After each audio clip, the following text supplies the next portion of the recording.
नाम संकीर्तन वैष्णवांची रूढी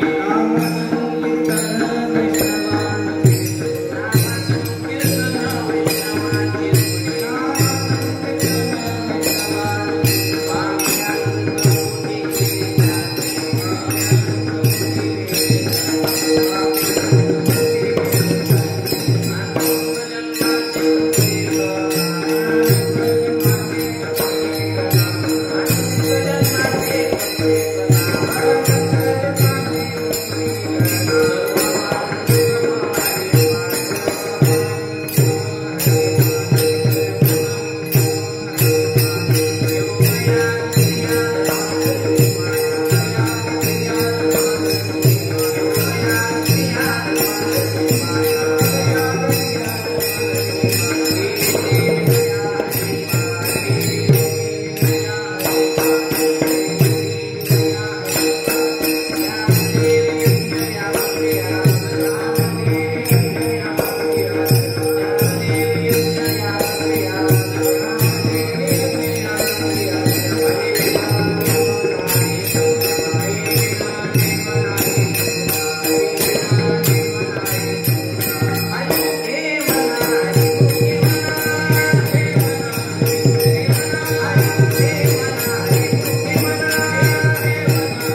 नाम संकीर्तन वैष्णवा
सर्व मार्ग सुगम हरिपाठ योग याग क्रिया धर्मा धर्मी माया गेली ते विलया हरिपाठी ज्ञान देवी याग क्रिया धर्म हरिवेदने मना हे तुझा हरिमुखी मना पुण्याची गणना पूर्ण करी पांडुरंगा करू प्रथम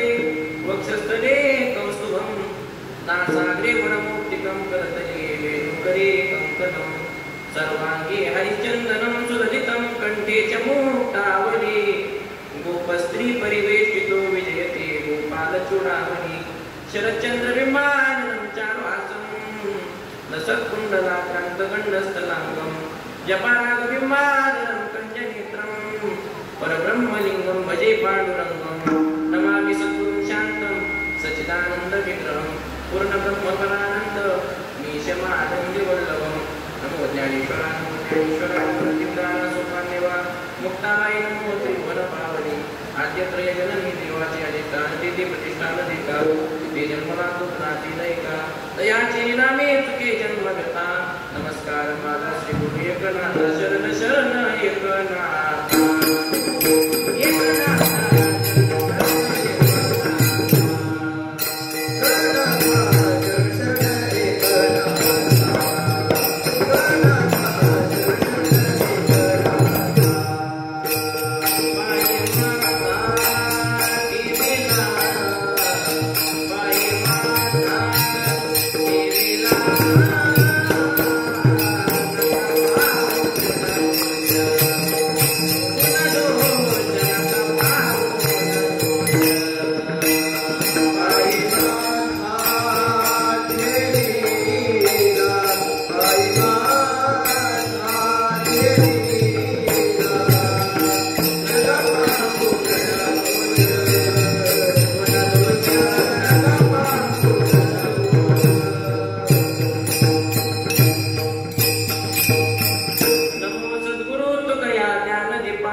नमो सद्गुरु भक्त कल्याणमूर्ती नमो सद्गुरु भास्करा पूर्ण कीर्ती ऐके वचन कमळापती ऐके वचन कमळापती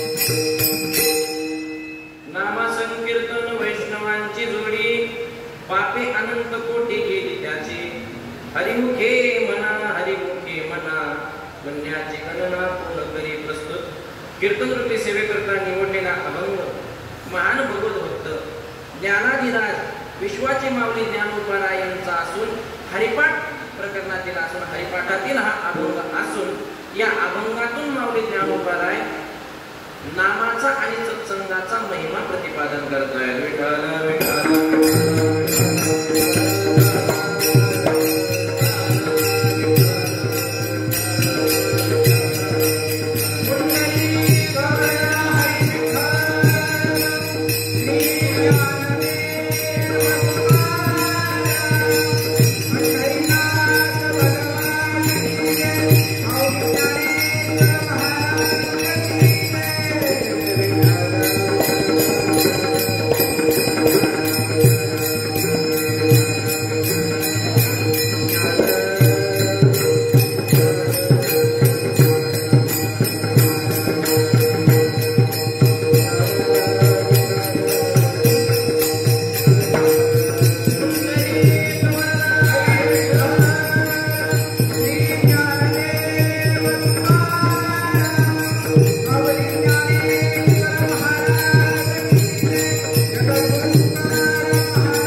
सालाबादप्रमाणे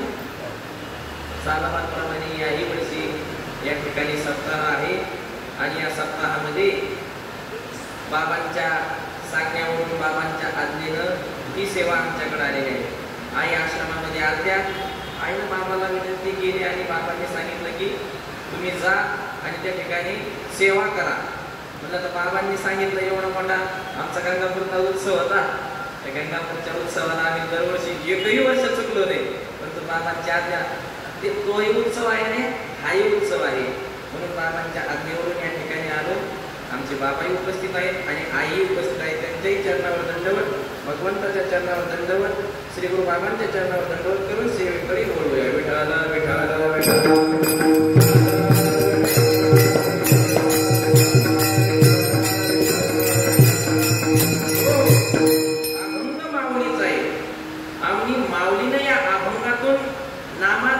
संतांच्या संगतीचा महिमा सांगितलेला आहे, त्या संगतीचं फळ सांगितलेलं आहे.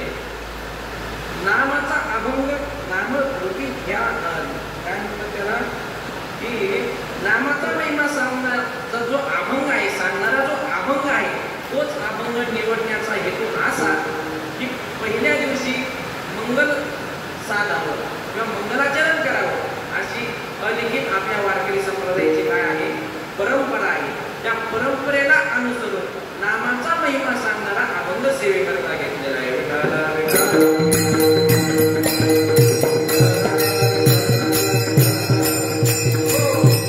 शास्त्र दृष्टीने मंगलाचरणाचे 3 प्रकार पडतात. नमस्कार रूप मंगल, आशीर्वाद रूप मंगल आणि वस्तुनिर्देशित रूप मंगल असे मंगलाचे 3 प्रकार पडतात. त्यामध्ये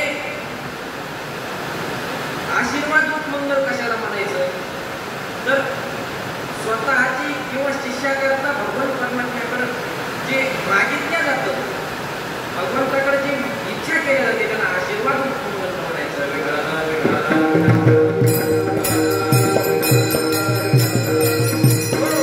नमस्कार रूप मंगल कशाला म्हणायचं तर नमस्कार रूप मंगल देवाला नमस्कार करणं, भगवंताला साष्टांग दंडवत घालणं, त्याला नमस्कार रूप मंगल म्हणायचं.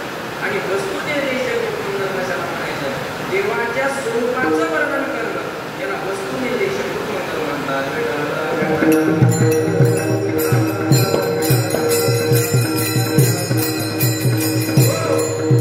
या अभंगातून नामाचं मंगल साधलेलं आहे, भगवंताच्या नामाचं मंगल साधलेलं आहे. वारकरी संप्रदायामध्ये नामाला अत्यंत उच्च स्थान आहे. मला पण मंगल का साधावं, का मंगल साधण्याची प्रथा आहे किंवा का मंगल साधण्याची गरज आहे तर त्याचं असं आहे की सृष्टीची उत्पत्ती झाल्याच्या नंतर भगवान विष्णूच्या नाभीमधून एक कमळ उत्पन्न झालं आणि कमळामध्ये कोण उत्पन्न झालं, ब्रह्मदेव उत्पन्न झाले. आणि ब्रह्मदेवाच्या मुखामधून पहिलं अक्षर जर कोणचं निघलं असं आत्तह आणि ओम असे 2 प्रकारचे अक्षर निघले. हे मंगल स्वरूप आहे.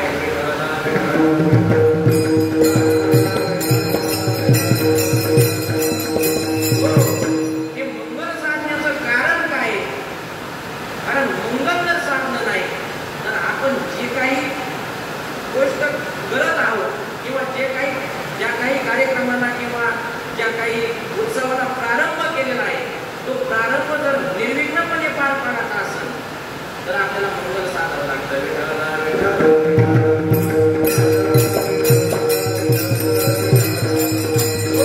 आपल्या संतांनी जागोजागी मंगल तुकोबारायने ग्रामामध्ये पहिल्या कामाला मंगल साधलेलं आहे. समचलन दृष्टी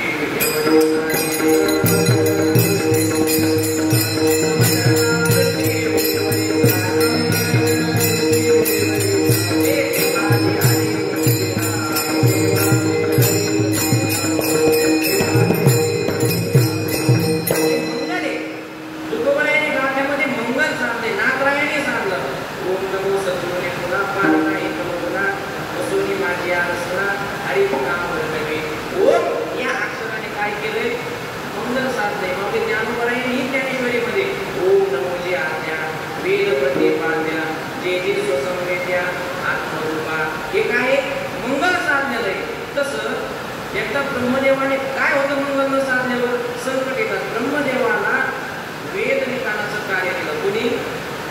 भगवंताने. आणि ब्रह्मदेवाला सांगितलं, विचारलं कसं काय करायचं, सांगितलं, आज्ञा घेतली, सांगितलं कसं द्यायचं. काय म्हटले, पृथ्वीवरती ब्रह्मदेव आले आणि लिहिण्याकरता एका पिंपळाच्या झाडाखाली बसले. पण येता येता सांगितलं, देवा जर माझ्याकडून लिखाण करताना जर चूक झाली तर मला ती चूक कळेल कशी? देवाने सांगितलं, तुझ्या पिंपळाच्या झाडाखाली ज्या बसलायस, एक चूक झाली की एक पान गळून पडत पिंपळाचं. ब्रह्मदेव लिखाणा करता बसले आणि लिखाणाला त्याच्यानंतर लिहायला चालू केलं. पिंपळाचे जेवढे पान होते तेवढे खाली पडले. ब्रह्मदेवाला वाटलं मी एकच अक्षर दिलं आणि सगळेचे सगळे पिंपळाचे पानं खाली पडले. देवाकडे गेल्याला देवा एकच अक्षर दिलं आणि पिंपळाचे पानं सगळेचे सगळे खाली पडले. सांगितलं, सुरुवात करून केली. सुरुवात केल्याच्या नंतर पाहिलं तू मंगल नाही साधलं म्हणून पिंपळाचे पानं सर्व खाली पडले.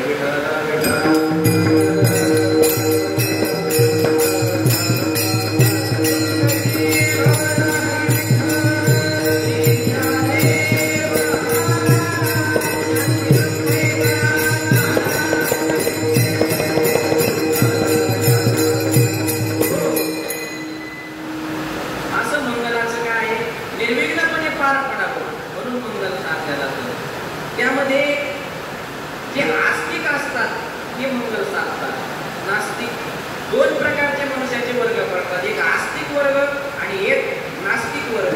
नास्तिक वर्ग वेदाला मानतच नाही, शास्त्राला मानतच नाही.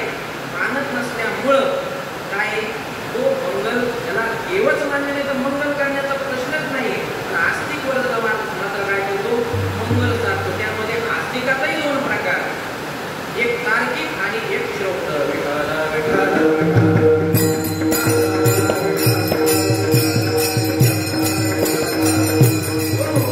तार्किक कुणाला म्हणायचं आणि श्रौत कुणाला म्हणायचं, तर जो तर्काने चालतो आणि वेदाचं जे काही अनुकूल असं आपल्यासाठी वेदाने जे काही अनुकूल असं सांगितलेलं आहे तेवढ्याच ग्रहण करायचं आणि आपल्याला जे प्रतिकूल असेल त्याचा त्याग करायचा. त्याला काय म्हणायचं, तार्किक आस्तिक म्हणायचं.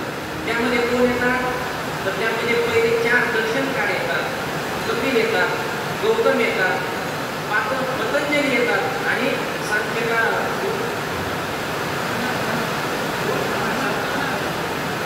गणक असे 4 प्रकारचे जे तार्किक, जे 4 प्रकारचे जे पहिले दर्शनकार आहेत ते ह्या तार्किक आस्तिकामध्ये येतात.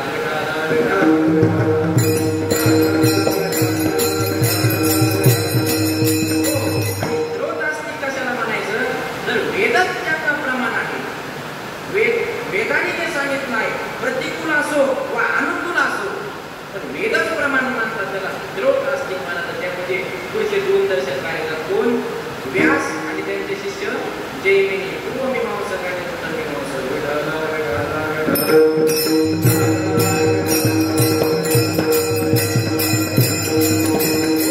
यांनी सगळ्यांनी मंगल साधलेलं आहे.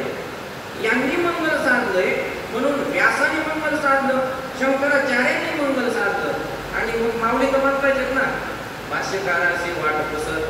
भाष्यकाराचे मी काय केलं, भाष्यकाराच्या वाटेवर मी आलेलो आहे आणि आपला संप्रदाय पुढे गेले त्यांचा शोधेता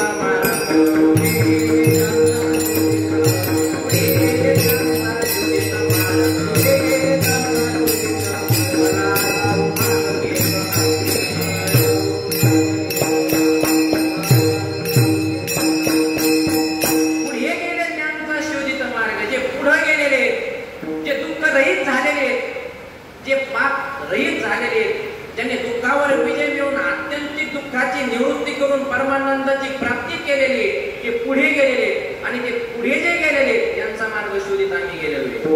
म्हणून तर आपल्या संतांनी काय केलेलं आहे, मंगल साधलेलं आहे. मंगल ज्ञानोबा आहे, ते शंकराचार्याचे अनुयायी होते, ते व्यासाचे अनुयायी होते. व्यासांनी मंगल साधलं, शंकराचार्यांनी मंगल साधलं, म्हणून माऊली ज्ञानोबा यांनी मंगल साधलेलं आहे. विठ्ठला विठ्ठल.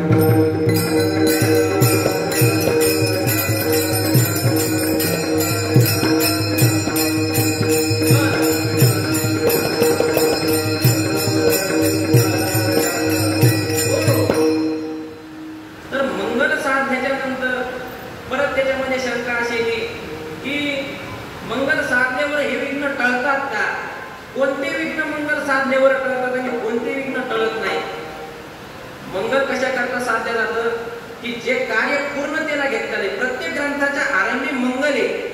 मग ग्रंथाच्या आरंभी मंगल का साधल्या जातं? कारण तो ग्रंथ पूर्णतेला जावं म्हणून मंगल साधल्या जातं. पण असे काही ग्रंथ आहेत की मंगल साधूनही ते पूर्णतेला गेलेले नाही. नाथ महाराजांचं भावार्थ रामायण मंगल साधलं. नाथ महाराजांनी भावार्थ रामायण मंगल साधलं पण ग्रंथ पूर्णतेला गेला नाही. आणि किरण मांडल्यादी असे काही ग्रंथ आहे. किरण मांडल्यादी नावाचा एक ग्रंथ आहे. तो ग्रंथ मंगल न साधता पूर्णतेला गेलेला आहे. विठाला विठाला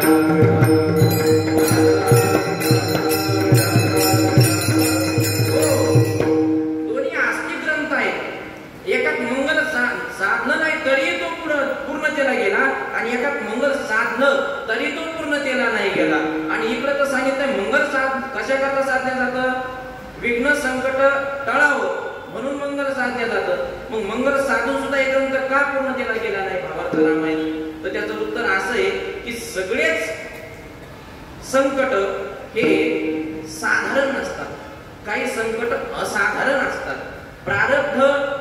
प्रारब्धाला अनुसरून काही संकट येत असतात आणि ते संकट प्रबल असतात.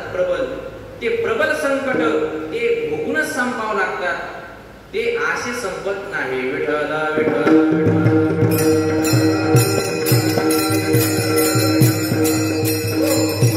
पूर्णतेला नाही जात किंवा तिथं विघ्नाचं आधिक्य जास्त असतं. अत्यंत ती जागा भूमी पवित्र नसते. ज्या भूमीवर तो ग्रंथ लिहिला जातो, ज्या जागेवर तो ग्रंथ लिहिला जातो, ती जागा पवित्र नसायला पाहिजे.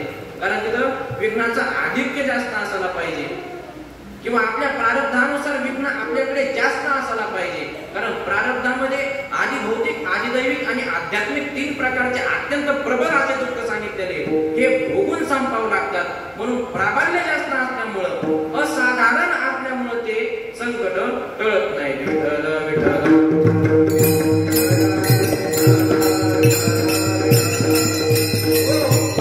अशा प्रकारे काही ग्रंथ मंगल न साधता सुद्धा पूर्णतेला गेले. ते कसे? तर ते मंगल त्यांनी ग्रंथाच्या बाहेर साधलेला असावं किंवा त्यांनी ते मंगल मानसिक साधलेला असावं. मंगल साधल्याबिगर ग्रंथ निर्विघ्नपणे पूर्णतेला जाऊ शकत नाही. म्हणून एक तर ते ग्रंथ बाह्य असायला पाहिजे किंवा मानसिक साधलेला असायला पाहिजे. विठ्ठला विठ्ठला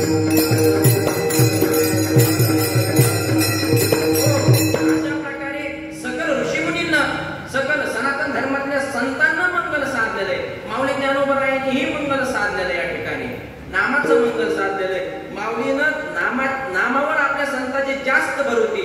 माऊली ज्ञानोबारायाने काकड्याच्या मालिकेमध्ये पहिलाच अभंग येतो. आरंभ्या वडिया धरिया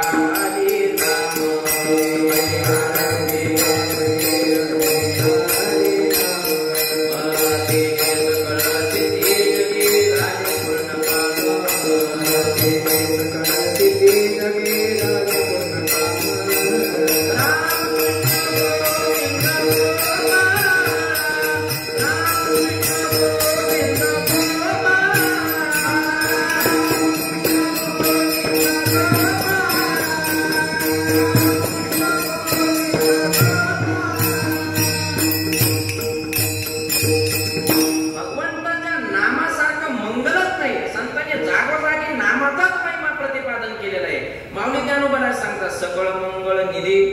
सगळ्या मंगळाचा निधी आहे काय? श्री विठ्ठलाची नामाली.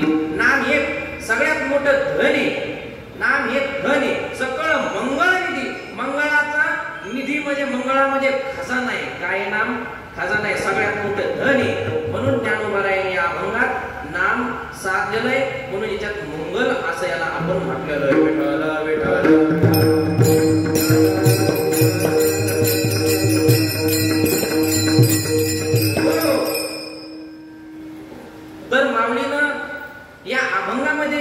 नामाचा महिमा सांगितलेला आहे. काय त्या नामाचा महिमा आहे? अभंगाच्या प्रथम चरणात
एवढ्या वेळ तर चालू आहे, त्या नामाचं महत्व, त्या नामाचं फळ काय?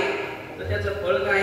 नामा संकीर्तन वैष्णवांची जोडी, पापे अनंत कोटी गेली त्याची. त्याचे अनंत कोटी पाप काय होतात? निघून जातात. काय ते 12 वाटा पळती विघ्ने, नामाच्या चिंतनी 12 वाटा पळती विघ्ने. नामस्मरण केल्याच्या नंतर असं पापच नाही की ते जात नाही. विठ्ठल विठ्ठल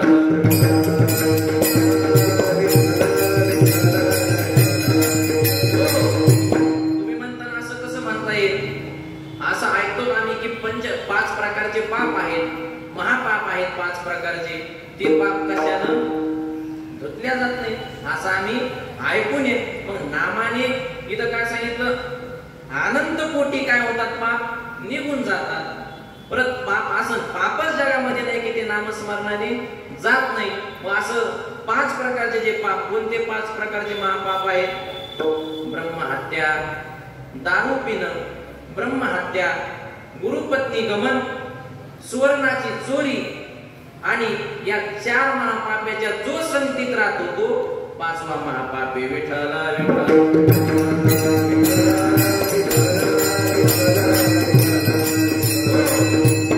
5 प्रकारचे महापाप सांगितलेले.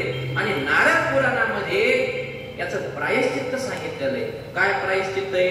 ब्रह्महत्या जर केली असेल त्याने संन्यास स्वीकारावा, आणि संन्यास स्वीकारून नगरामध्ये, गावामध्ये, शहरामध्ये न राहता, कुटी बांधून न राहता तीर्थयात्रेचं भ्रमण करीत, नामचिंतन करीत पूर्ण आयुष्य काय करावं? आपलं व्यतीत करावं. मग तो ब्रह्महत्येतून काय होतो? मुक्त होतो. विठ्ठल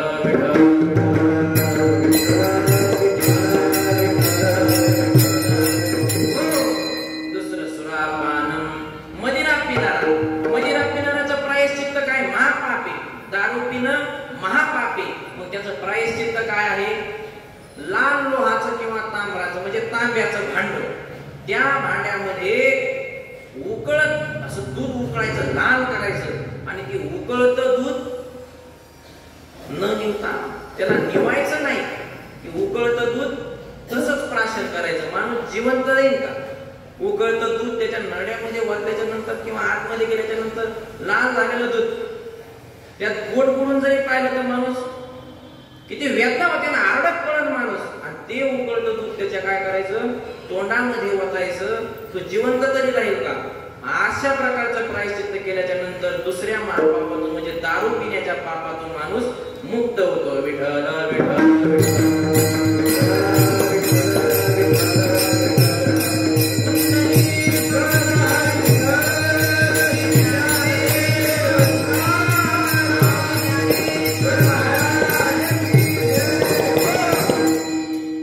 तिसरं महापाप सुवर्णाची चोरी. ज्याने सुवर्णाची चोरी केलेली आहे त्याने काय करावं? ते सुवर्ण जे चोरलं आहे ते परत त्या माणसाचं ज्या चोरलं आहे त्याचं काय करायचं? आणून द्यायचं. आणि 12 दिवसाचा उपवास करायचा. किती? अन्न पाणी त्यागून 12 दिवसाचा उपवास करायचा.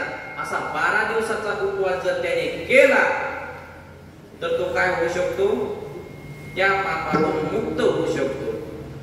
चौथं महापाप गुरुपत्नी गमन. गुरुपत्नी संग जर आपण गमन केलं तर आपल्याला महापाप लागतं, महापाप. आणि त्या पापातून मुक्त होण्याकरता प्रायश्चित्त काय आहे? एक तर त्याने अग्निदहन करून घेणं. स्वतःची चिता स्वतः रचायची, ती पेटवायची, त्याच्यामध्ये बसून स्वतःचं अग्निदहन करून घ्यायचं. नाहीतर एक लोहाची एक पुतळा तयार करायचा, लोखंडाचा, स्त्रीचा, तो लाल तापायचा, आणि लाल तापलेल्या पुतळ्याला त्याने आलिंगन द्यायचं. तेव्हा तो त्या पापातून मुक्त होतो. विठ्ठल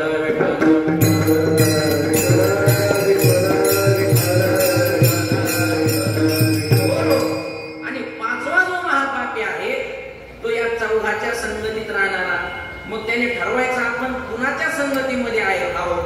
तो जर ब्रह्महत्याच्या संगतीत असेल तर ब्रह्महत्याला जे पाप असेल त्याने ते प्रायश्चित्त करा, जे प्रायश्चित्त सांगितलेलं आहे. जो दारू पिणाऱ्याच्या संगतीत असेल तर दारू पिणाऱ्याला जे काही प्रायश्चित्त सांगितलेलं आहे ते त्याने करायचं. तो जर गुरुपत्नी गमन त्याने करायचं. आणि तो जर सुवर्णाची चोरी करणाऱ्याच्या जर संगतीमध्ये असेल तर सुवर्णाची चोरी करण्याला जे प्रायश्चित्त सांगितलेलं आहे ते प्रायश्चित्त त्याने करायचं. विठ्ठल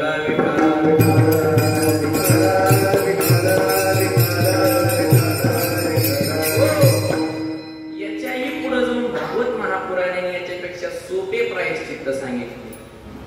भागवत महापुराणामध्ये याच्यापेक्षा सोपे प्रायश्चित्त सांगितले. काय प्रायश्चित्त सांगितलं? सकाळी सकाळी उठून जर तुळशीला पाणी घातलं आणि तुळशीच्या जर 5 प्रदक्षिणा मारल्या तर या पातकातून माणूस मुक्त होतो. सोपं आहे का नाही? सकाळी सकाळी उठून तुळशीला पाणी घालायचं, 5 प्रदक्षिणा मारायच्या, तुळशीचा स्पर्श करायचं आणि तुळशीचं दर्शन घ्यायचं. किंवा भागवत महापुराणाची जर आरती केली, भागवत महापुराणाची जर पूजा केली, भागवत महापुराण नित्याने जो पठण करतो त्याचे सुद्धा हे 5 पातक काय होतात? हरून जातात. विठ्ठल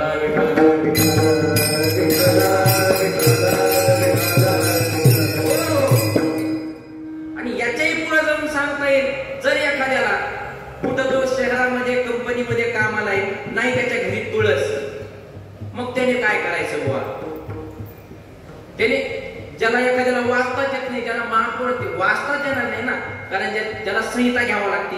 भागवत वाचण्याकरता संस्कृत असतं, अभद्र म्हटल्याच्या नंतर पाप लागतं. आणि मग जर असा जर एखादा आडाणी असेल, आडाणी जर असं त्याला वाचता येत नाही, मग त्यानं काय करायचं? तर त्याच्यापेक्षा पुढे जाऊन आपल्या संतांनी उपाय सांगितला की नामस्मरण करा.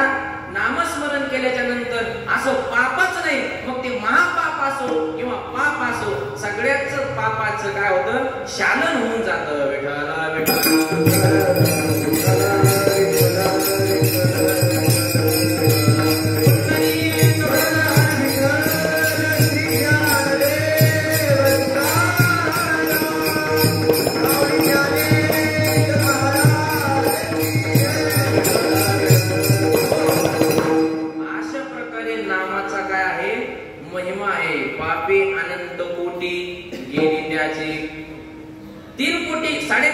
प्रकारचे पाप सांगितलेले. ठीक आहे, 3.5 कोटी प्रकारचे मनुष्याच्या अंगावरती 3.5 कोटी काय रोम चित्र आहेत आणि एका रोम चित्रामध्ये एक प्रकारचं पाप काय करत असतं? वस्ती करून राहत असतं. एक पाप एका रोम चित्रात राहतं. आणि 3.5 कोटी प्रकारचे या पृथ्वी तलावर काय आहेत? तीर्थ आहेत.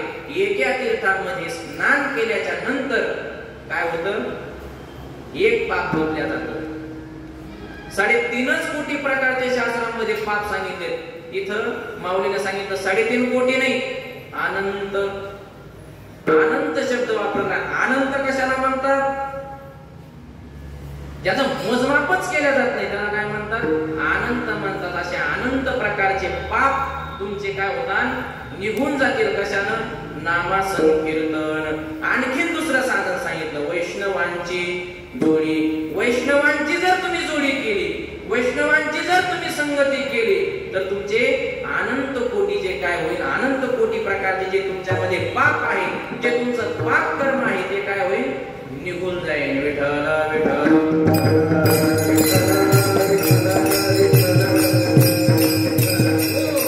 वैष्णवांची जोडी म्हणजे काय? संतांच्या विचारावर चालणं सांगितलं. संत वैष्णवांची काय करायची सांगितली? संगत करायची सांगितली. नामसंकीर्तन आणि वैष्णवांची जोडी हे 2 साधनं करायची. या 2 साधनाने काय होईल? तुमचं अनंत जन्मेचं पाप किंवा अनंत नामसंकीर्तन वैष्णवांची जोडी अनंत तुमच्या जेवढ्या प्रकारचं जे पाप आहे ते काय होईल? जाईल, निघून जाईल. पण वैष्णवांच्या जोडीचा महिमा भागवत महापुराणामध्ये आलेला आहे. काय आहे? तर एकदा विश्वामित्राला काय झाला? अहंकार झाला थोडा. त्यांना अहंकारी होते, राजपुरुष होते, समग्र पृथ्वीला जिंकून घेतलं विश्वामित्राने. आधी कोण होते? ते क्षत्रिय होते, राजे होते. आणि त्यांना वशिष्ठ ऋषीच्या आश्रमातील कामधेनू नावाची गाय पाहिजे. ती गाय फक्त कुणाकडे राहायची? तिचा अधिकारी कोण आहे? कामधेनू नावाची गाय पाळण्याचा अधिकारी फक्त कोण आहे? ब्रह्म ऋषी. ब्रह्म ऋषीकडे ती कामधेनू जमदग्नी ऋषीकडे राहील होती कामधेनू. त्या सहस्र अर्जुनाने त्या जमदग्नी ऋषीच्या मुलांना, जमदग्नी ऋषींना मारून ती गाय घेऊन गेला. परशुरामाने बदला घेतला आणि परशुरामाने ती गाय मागं आणली. त्याच्यानंतर तसाच प्रकार कुठे घडला? विश्वामित्राकडून घडला. राजे असताना विश्वामित्र एक दिवस वशिष्ठ महर्षीच्या आश्रमामध्ये सैन्यासह त्याने आश्रयाला जागा मागितली. वशिष्ठाने त्यांचं स्वागत केलं. राजा हा देवाचा अंश असतो, त्याचं स्वागत केलं पाहिजे. यथा वेदशास्त्र संपन्न असल्यामुळे वशिष्ठ ऋषींना काय केलं? त्यांचं स्वागत केलं. राजाला ज्या प्रकारे मान सन्मान दिला जातो त्या प्रकारे मान सन्मान दिला. बसण्याकरता आसन दिलं. राजाचे पाय धुतले आणि बसण्याच्या नंतर सांगितलं की आता तुम्ही काय करा? जेवूनच जा. आपली पद्धत आहे, घरी आलेल्या अतिथीला आपण जेवल्याशिवाय जाऊ देत नाही, जेवूनच जा असा आग्रह केल्याच्या नंतर राजाची फक्त इच्छा होती की ब्रह्मऋषी आहे त्यांचं दर्शन घेऊन पुढे जाऊ आपण. त्यांनी सांगितलं तर तुमचा एवढा आश्रम, आमचं एवढं मोठं सैन्य, आणि कधी तुम्ही स्वयंपाक करणार आणि कधी तुमच्याकडे मी सामुग्री तरी उपलब्ध आहे का? सांगितलं तुम्ही त्याची चिंता करू नका, तुम्ही त्याची चिंता करू नका, ते मी माझं पाहून घेईन, तुम्ही काय करा? जेवून जा असं सांगितल्याच्या नंतर ठीक आहे म्हणजे महाराज या वशिष्ठ ऋषीच्या पत्नी त्या कामधेनू गायीकडे गेल्या, तिची पूजा केली आणि पूजा करून सांगितलं की राजा आणि सैन्य हे दोन्ही काय या ठिकाणी आता अतिथी आलेले आहेत आणि आतिथ्याचं स्वागत करण्याकरता तू काय कर, आम्हाला मदत कर. कामधेनूची प्रार्थना केली. पंचपक्वान्न कामधेनू उत्पन्न केले आणि किती उत्पन्न केले? संपूर्ण सैन्याला पुरतील. सुंदर स्त्रिया उत्पन्न झाल्या वाढण्याकरता. महाराज राजा फक्त झाला पाहून ऋषी मुनी यांच्याकडे अंगावरल्या वस्त्राशिवाय एका फाटक्या जोडीशिवाय काहीच नाही. आणि असं हे यांची परिस्थिती असताना देखील यांनी हे कशा प्रकारे केलेलं असावं. म्हणून त्या राजानं वशिष्ठ ऋषीला जेवणानंतर प्रश्न विचारला की बुवा तुम्ही हे कसं काय उत्पन्न केलं? एवढं मोठं कुठून आणलं? ते पण इतक्या लवकरात लवकर. ऋषीनं सांगितलं आमच्याकडे भगवंताच्या कृपेनं कामधेनू नावाची गाय आणि त्या कामधेनूपासून हे सगळं उत्पन्न झालं. महाराज विश्वामित्राला लालसा निर्माण झाली, मी राजा आहे, मला इकडं तिकडं युद्धाकरता जाणं लागतं, माझा वेळ वाचा म्हणून ही काय कोणाकडे पाहिजे? माझ्याकडे पाहिजे. मी समग्र पृथ्वीला जिंकून घेतलेला अभिमानी होते महाराज विश्वामित्र राजा असताना. गेल्याच्या नंतर सैन्याला पाठवलं जा आणि वशिष्ठाकडून ती गाय घेऊन या. महाराज वशिष्ठ ऋषीला ती गाय बळजबरी देण्याकरता ते सैन्य आल्याच्या नंतर सैन्य आल्यावर त्या कामधेनूला प्रार्थना केली की आम्हाला आता वाचविण्याचं तुझ्या हातामध्ये आहे, आम्ही तुझ्या शरणागत आलेलो आहोत, तुला शरण आलेलो आहोत. महाराज कामधेनूपासून सैन्य उत्पन्न झालं आणि सैन्यामध्ये युद्ध लागलं. परास्त केलं कामधेनूच्या सैन्याने त्या राजाच्या सैन्याला. पळून गेलं सैन्य. सेनापती आला, शेवट स्वतः विश्वामित्र आले, समग्र पृथ्वीला जिंकणारा राजा, परंतु परास्त होऊन गेला. ब्रह्मदेवाची कठोर तपश्चर्या केली आणि तपश्चर्या करून ब्रह्मदेवाला काय मागितलं? जेवढे काही दिव्य अस्त्र असतील या विश्वामध्ये तेवढे दिव्य अस्त्र मला काय कर? प्रदान कर. ब्रह्मदेवाने सांगितलं मोक्षाचा मार्ग, भक्ती, हे काहीतरी मार्ग सांगितलं नाही. मला हे काहीच नकोय, मला फक्त तू दिव्य अस्त्र प्रदान कर. ब्रह्मदेवाकडून दिव्य अस्त्र घेऊन परत पुन्हा गेली. कुठं? वशिष्ठ समयुद्धाला. वशिष्ठ ऋषीवर सगळ्या प्रकारचे शस्त्रास्त्र चालवले, पण ते दंड असतं ना ऋषी मुनीकडं असं जप करण्याचा दंड, त्या दंडामध्ये ब्रह्मदंड म्हणतात, त्याच्यात इतकी शक्ती होती की प्रत्येक आश्रय त्या दंडामुळे काय झालं? निष्फळ झालं. शेवट विचारलं की हे दंड मला कसं प्राप्त होईल आणि गाय मला कशी प्राप्त होईल? सांगितलं तुम्हाला ब्रह्म ऋषी व्हावं लागेल, त्याच्याकरता काय करावं लागेल? तर कठोर तपश्चर्या करावं लागेल. असं म्हटल्याच्या नंतर वशिष्ठ प्रजा विश्वामित्राने 60,000 वर्षाची कठोर तपश्चर्या केली. किती? 60,000 वर्षाची. आणि तपश्चर्या झाल्याच्या नंतर ब्रह्म ऋषी होण्याच्या थोडं आधी इंद्राच्या दरबारामध्ये ब्रह्म ऋषीची सभा भरली आणि त्या सभेला सगळे ब्रह्म ऋषी आले. वशिष्ठ ऋषीने सांगितलं की विश्वामित्रालाही त्या सभेला बोलवा, कारण ते आता ब्रह्म ऋषी होण्याच्या पात्रतेचे झाले. ब्रह्मऋषी झाले नव्हते आणखी, पण ब्रह्मऋषी होण्याच्या पात्रतेचे झाले आहेत. तेवढं त्या निरोप दिल्याच्या नंतर तिथं आले आणि आल्यावर म्हटले मी ब्रह्मऋषी होण्याच्या पात्रतेचा आहे म्हणे, मी ब्रह्मऋषी नाही का? वशिष्ठासोबत भांडण केलं, सांगितलं तुम्ही ब्रह्मऋषी नाही, मग मी ब्रह्मऋषी आहे हे प्रमाणित करण्याकरता काय करावं लागेल? सांगितलं तुम्ही ब्रह्मऋषी आहेत हे प्रमाणित करण्याकरता तुम्हाला सूर्याला, समुद्राला आणि शेषाला या ठिकाणी घेऊन यावं लागेल. जर त्यांनी सांगितलं की तुम्ही ब्रह्मऋषी आहात, मग आम्ही काय करू, मान्य करू की तुम्ही ब्रह्मऋषी आहात. गेले महाराज सूर्याकडे, सूर्याला सांगितलं चल माझ्यासोबत. सूर्याला पहिलं गेले म्हटले मी ब्रह्मऋषी आहे की नाही. ते घाबरला ना महाराज. ह्या ऋषीमुनीची शक्ती, त्यात पुन्हा विश्वामित्र अत्यंत क्रोधी होते. शाप टाकला तर, कारण विश्वामित्राने महाराज दुसरं विश्वच निर्माण केलं त्या त्रिशंकू करता. अत्यंत तपस्वी होते. शाप फलीभूत होत होता जागेवर. सांगितलं हो म्हणे तुम्ही ब्रह्मऋषी. म्हणे इथं जसं ब्रह्मऋषी म्हटला तसं इंद्राच्या दरबारात जाऊन वशिष्ठामुळे ब्रह्मऋषी. ठीक आहे म्हणे, येतो म्हणे मी इंद्राच्या दरबारामध्ये, पण माझ्या जागेवर कुणीतरी प्रकाश देणारा पाहिजे ना. मीच निघून गेल्याच्या नंतर सृष्टी संतुलन बिघडत, सृष्टीला प्रकाश कसा मिळणार. हातात झाले, पुढे गेले, समुद्राकडे गेले. समुद्राला सांगितलं तुला तीच घटना घडली ब्रह्मऋषी म्हणून म्हटला. म्हणे जसा इथं म्हटला तसा इंद्राच्या दरबारात येतो म्हणे, पण मला नेणार कसे. आणि मी जर तिथं आलो तर ही माझी जागा भरून कोण काढणार. पाणी पृथ्वीवर पाणी काढून घेतल्याच्या नंतर संतुलन बिघडन पृथ्वीचं, नष्ट होईल पृथ्वी. कसं काय हे करणार तुम्ही.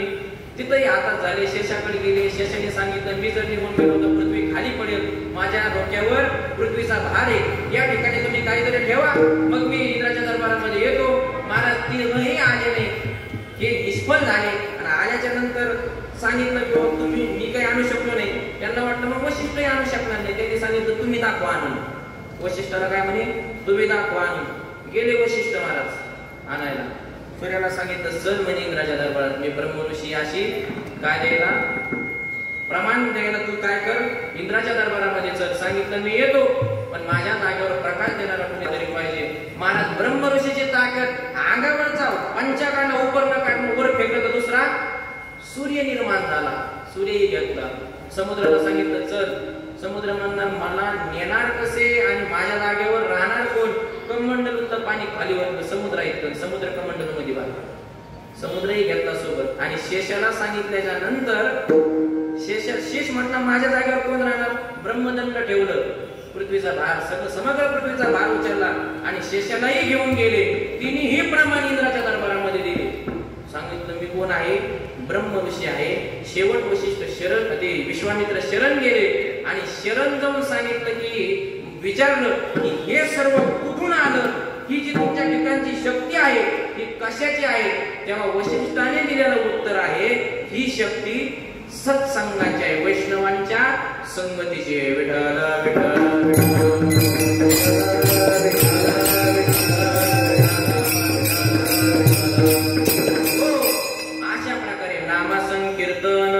वैष्णवांची जोडी असं जर केलं तर पापे अनंत कोटी. त्याचे काय होतील, अनंत जन्माचे जे पाप आहे, कोटी प्रकारचे जे वसलेले त्याच्यामध्ये अंगामध्ये जे पाप आहे ते पाप काय होऊन जातील, नष्ट होऊन जातील. अशा प्रकारे नामाचा आणि संतांच्या संगतीचा महिमा आहे. विठ्ठल विठ्ठल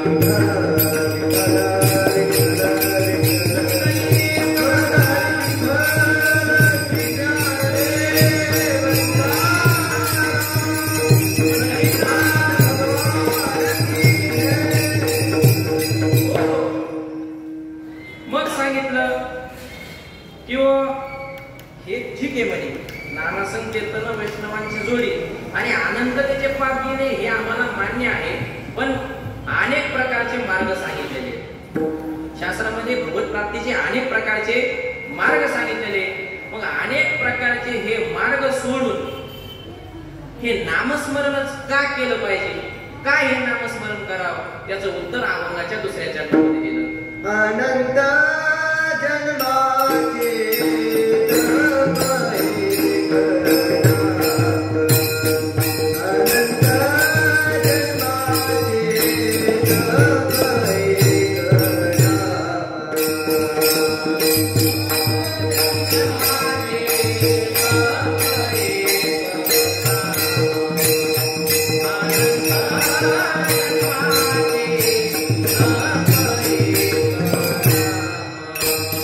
अनंत जन्माचे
नाम घ्यायचं सांगितलं, का वैष्णवांची जोडी करायची सांगितली, तर त्याचं उत्तर गेलं की सर्व मार्ग सुगम हरिपाठ. सर्वांमध्ये हा मार्ग कसा आहे?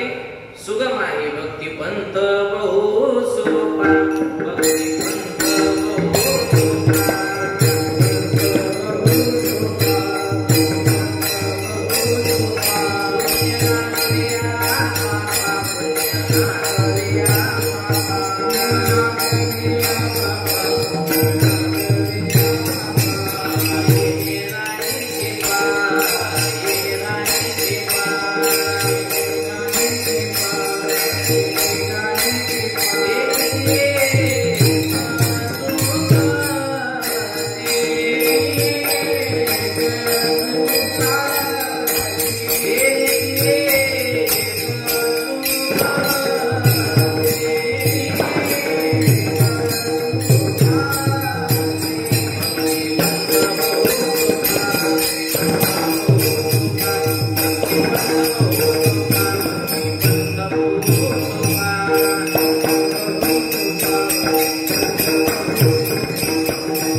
अनंत जन्माचे तप एक नाम.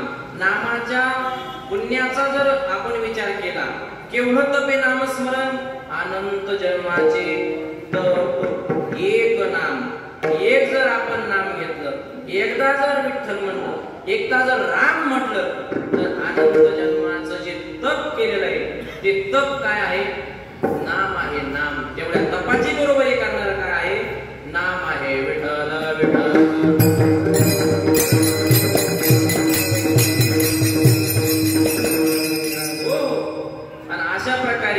हे जे काही धर्माधर्म असन, जे काही योग यागाचे कर्म असन, हे सर्व विलयाला जातं.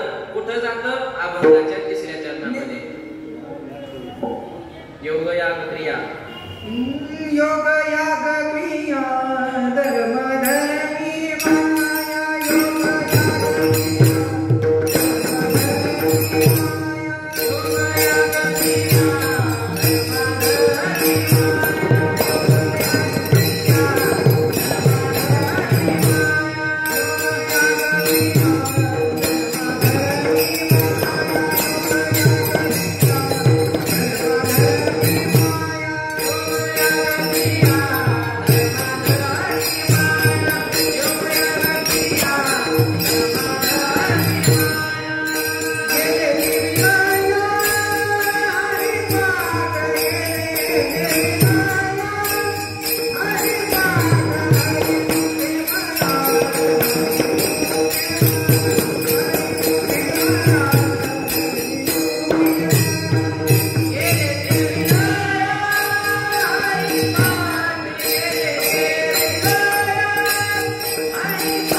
योग याग क्रिया दुसऱ्या मार्गामध्ये योग याग क्रिया सुद्धा येतात.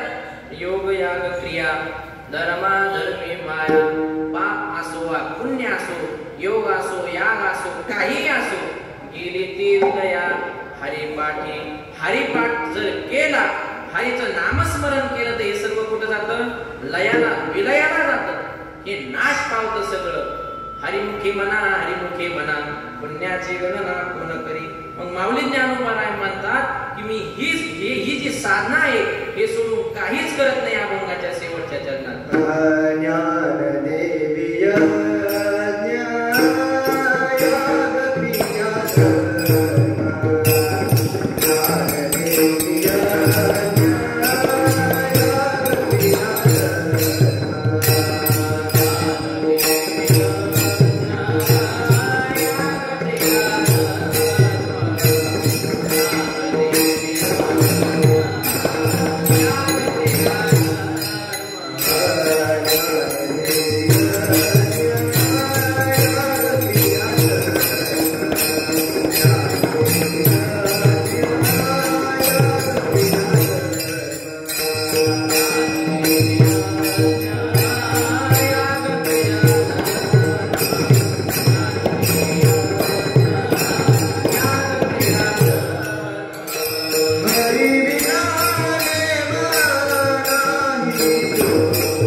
वेगवेगळ्या प्रकारचे नियम लोक आपल्या जीवनामध्ये परमार्थामध्ये करतात. मग तुमचा नियम काय आहे का?